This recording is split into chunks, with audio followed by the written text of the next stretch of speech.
Hey everyone, this is Jason McAvoy with Jason M Portraits, and today I am going to walk you through how I add a vignette to my images. And I do it a little bit different than some people. I like to have this as part of an action that I run that just steps everything through, that I just launch the action and it brings up all the steps to my retouching process. So what I do is duplicate the image, and you can do this by hitting Control or Command and J. I have an action set up, duplicate image, duplicate layer.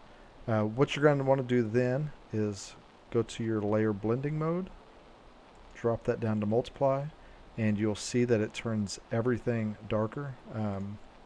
Not getting too into the details, your set here is going to work with the darkness of the images. This set of blending modes is going to work with the lightness of the image. So we want to set that to multiply.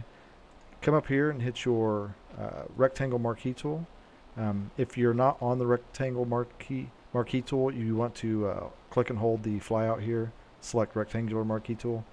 I set my feathering to 200 pixel, which is right up here at the top.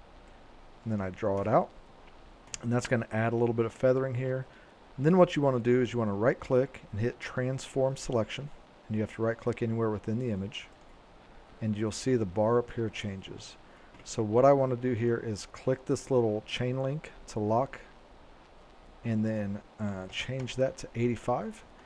And then you can see that it's clicking that chain, it constrains that to apply to both the length and the width, or the height and the length, whichever one you want to call it.